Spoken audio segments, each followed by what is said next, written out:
sans la justification en Christ, vous n'êtes pas sauvés.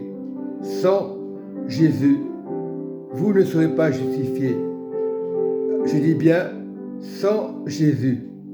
Dans Romains 3, à partir du verset 21, le Seigneur nous montre, maintenant, sans la loi est manifestée la justice de Dieu, à laquelle rendent témoignage la loi et les prophètes. Verset 22, justice de Dieu par la foi en Jésus-Christ pour tous ceux qui croient. Il n'y a point de distinction, aucune distinction. Le Seigneur nous montre qu'il n'y a aucune distinction entre Grecs, Juifs, femmes, peu importe, hommes, aucun problème. Nous sommes justifiés par Dieu. Et ce qui compte, c'est Dieu qui va nous justifier. Quand on dirait la femme n'a pas le droit de prêcher, c'est faux. En Christ, aucune condamnation. Pour ceux qui sont en Christ, non, nous savons. Faites attention à certaines paroles que les hommes donnent. La définition de la parole de Dieu. Parce que beaucoup disent la femme n'a pas le droit de prêcher. Parce que Paul a dit, Paul c'est un homme.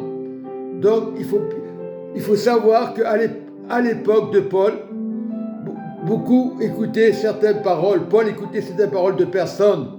Non, on sait très bien, oui, on dira que Adam, c'est le premier homme, l'autorité. Mais comme tu es en Christ, il n'y a aucune condamnation, que ce soit homme ou femme. Donc je dis la vérité. Quand verset 21, mais maintenant, sans la loi est manifestée la justice de Dieu, à laquelle rend témoignage à la loi et les prophètes.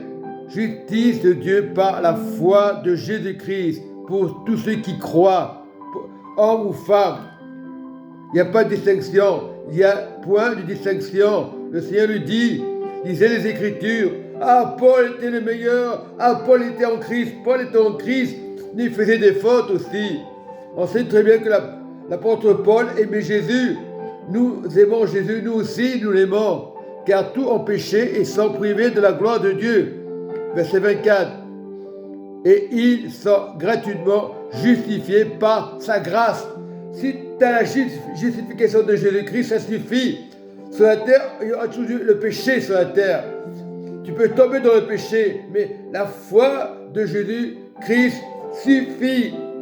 Si tu reconnais Jésus, tu es sauvé. Si tu dis j'aime Jésus, tu ne reconnais pas Jésus, tu n'es pas sauvé. Pour ça, il faut faire très attention aux Écritures.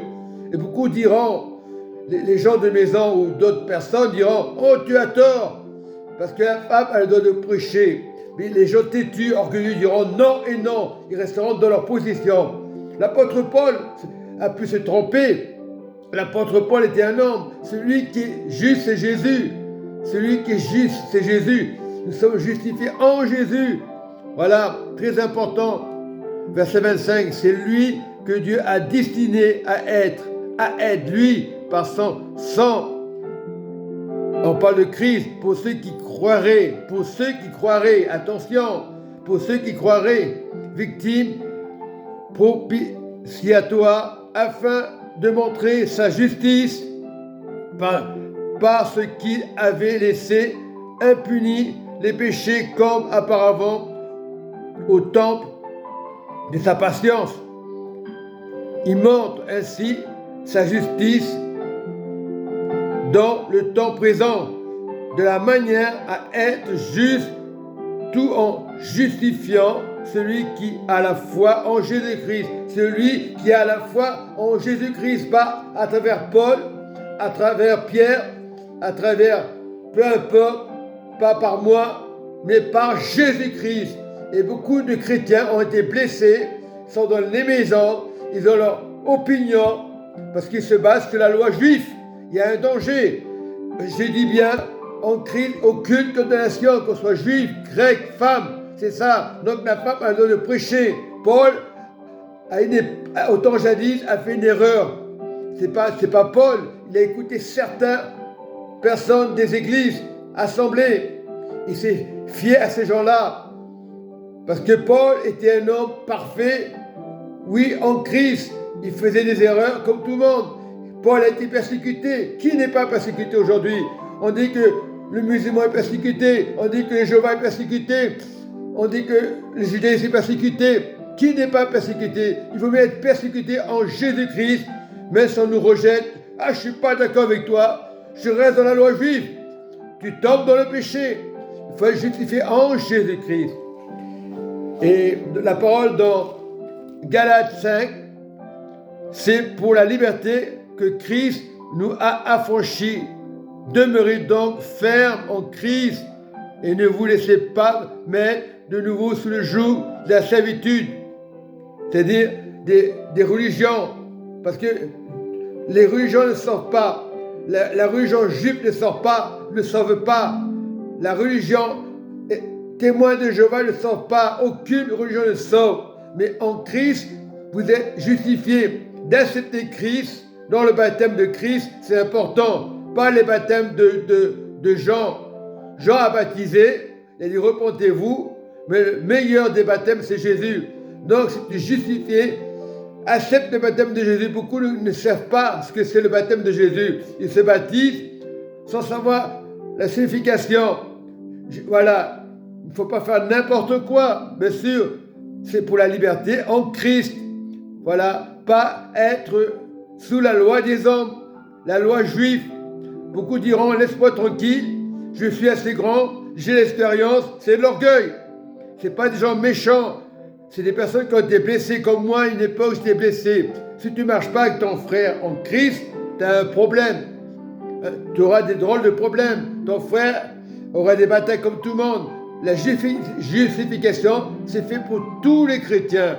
Être né de nouveau, tu es né de nouveau, femme ou homme, il n'y a aucune condamnation. C'est ça le problème d'aujourd'hui. On se braque. Il n'y a pas que les chrétiens seuls. Il y en a qui sont dans la loi juive. Ils parlent de Jésus, mais dans la loi juive. Ça ne peut pas marcher comme ça.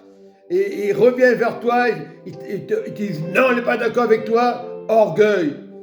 Parce que si tu n'as pas Jésus, tu es un orgueilleux. Si tu n'es pas justifié en Jésus, tu es un orgueilleux. Oui, gentil ne veut rien dire.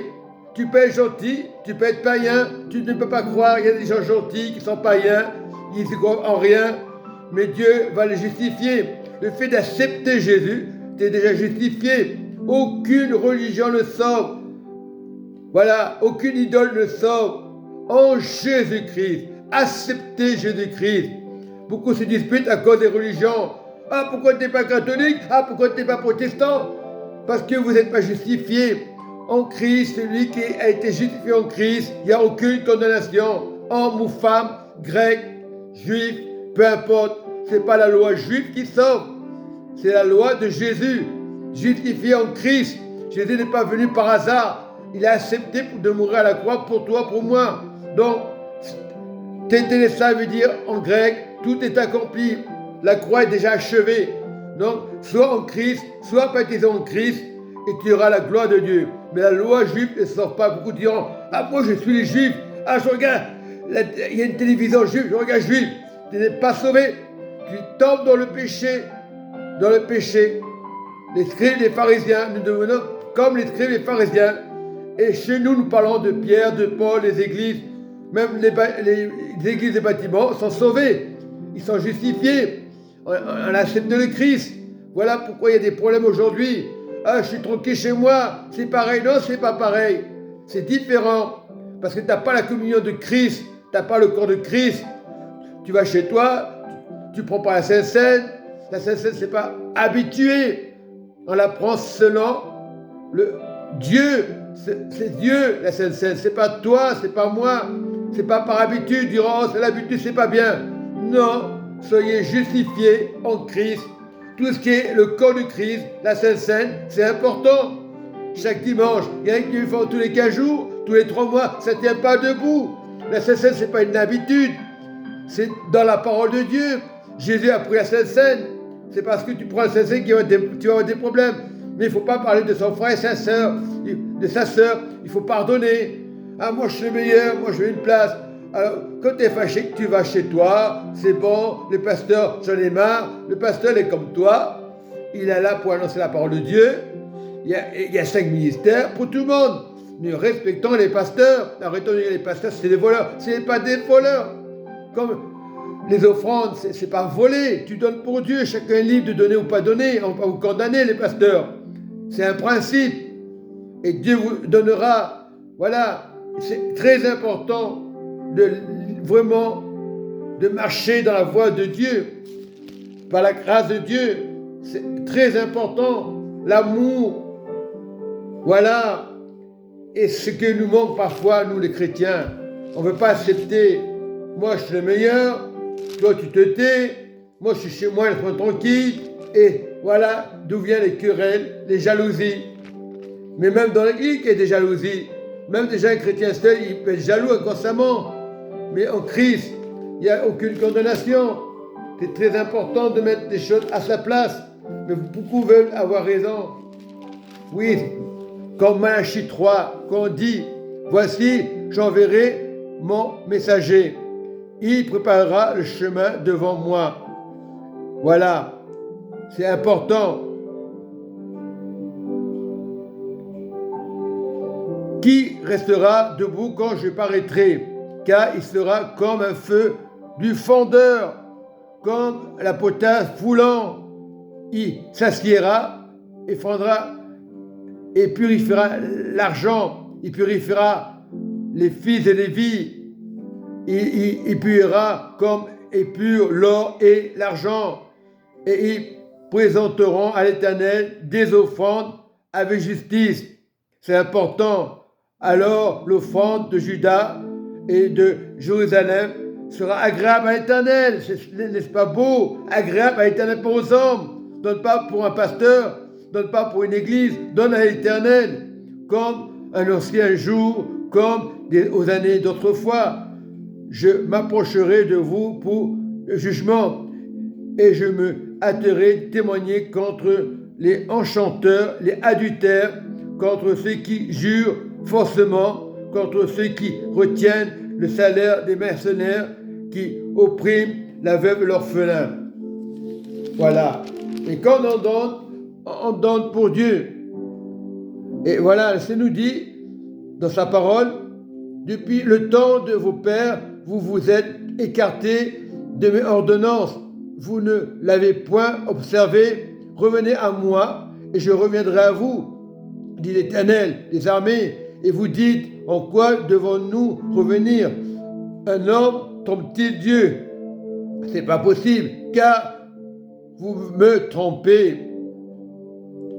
Pas les pasteurs, il parle de lui seul. Il dit Dieu, vous me trompez et vous dites, en quoi t'avons-nous trompé? Dans les dîmes, les offrandes, vous êtes frappés par la malédiction et vous me trompez. La nation toute entière, apportez à la maison du trésor toutes les dîmes. On parle de Dieu, on ne parle pas des pasteurs, afin qu'il y ait de la nourriture dans ma maison. Et cette nourriture va servir pour les veuves, les orphelins, pour tout le monde. Voilà le partage, il partage à tout le monde, aux pasteurs, pour tout le monde. Voilà, il ne va pas juger Dieu. Mettez-moi à la sorte de l'épreuve. Et dit l'Éternel des armées, et vous verrez si je n'ouvre pas les écluses des cieux. Voilà, Dieu ne ment pas. Celui qui le prend, il le prend bien. Celui qui est têtu, il restera chez lui. Celui qui veut garder son argent, c'est son problème. Mais il n'est pas bon d'être seul. C'est de l'orgueil. Être seul à la maison, c'est de l'orgueil. Parce que l'Église n'est pas parfaite, il faut se dire. Même nous, on n'est pas parfaits. Soyez bénis dans le nom de Jésus-Christ de Nazareth.